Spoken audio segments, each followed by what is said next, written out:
Building software, it's a lot like cooking a really amazing meal. Seriously, you've got your vision, you grab your ingredients, you follow a recipe, and hopefully you create something incredible. And that's exactly what we're diving into today. So let's get specific. Imagine the meal you're trying to cook isn't just spaghetti. It's a huge, complex e-commerce app. You need a shopping cart, right? Product pages, a payment system. I mean, the list goes on.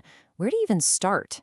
And maybe the most important question, how do you know the final dish is something people will actually, want to eat? Well, the old way of doing things, it was kind of crazy. It was like locking yourself in a kitchen for weeks, cooking this massive multi-course feast, and only letting someone taste it right at the very end. I mean, what if they hated it? It was a huge risk. But today, we're going to look at two much smarter recipes for success. All right, so method number one. I like to call this one taste as you go. In the tech world, they call it incremental development. And trust me, it's a total game changer. So what is that exactly? Well, instead of trying to build the entire app in one giant, overwhelming push, you break it down. You build it in small, manageable pieces, or increments. It's literally like perfecting the appetizer before you even think about the main course. Okay, so here's the recipe. Step one. You plan out the whole menu, right? You figure out the core requirements.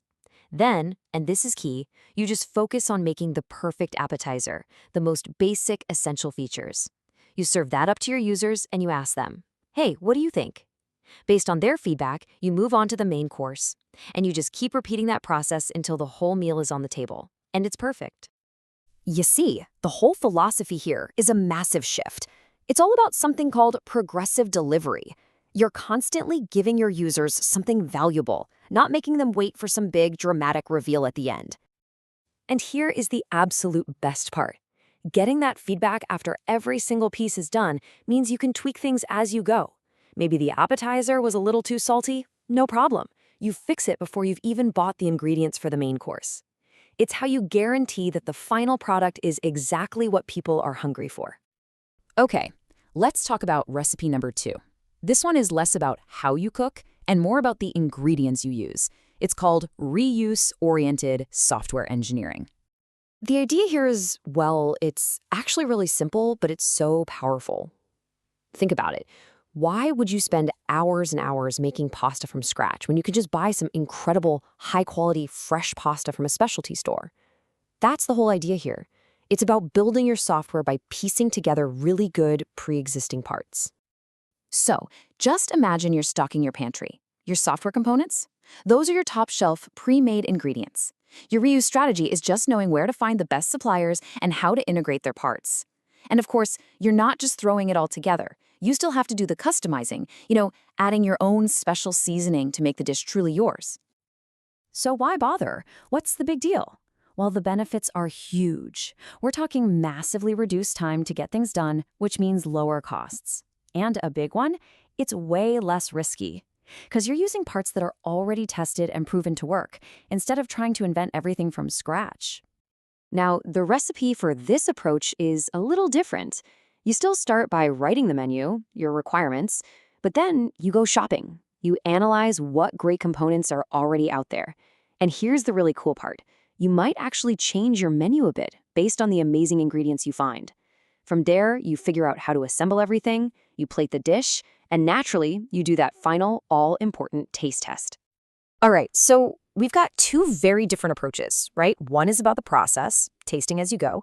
The other is about the pantry, using the best ingredients. Let's put them head-to-head so the core difference really sinks in. Let's really break this down. Incremental development, that's all about how you cook. It's that step-by-step method of build, test, feedback, repeat. On the other hand, reuse-oriented engineering is all about what you cook with. It's the strategy of finding and putting together the best pre-made parts you can. So one is focused on progressive delivery, and the other, component-based development. See the difference? So if you take away one thing, let it be this. One is about the method, the other is about the materials. And here's the kicker. They're not enemies. In fact, the absolute best chefs, they use both. They master the method, and they know what materials to use. Okay, so let's plate the final dish here. What's the big takeaway from all this? How do you actually choose which recipe is right for you? Well, the truth is, the best developers, just like the best chefs, don't just stick to one recipe. They know all their techniques inside and out. They have the wisdom to know when to build something carefully from scratch, piece by piece, and when to grab that brilliant pre-built part to save time and ensure the quality is top-notch. It really is about mastering both the process and the pantry. And this whole idea leaves us with a really fascinating question, especially for the future. Right now, powerful pre-built AI components are becoming as common as flour in a pantry.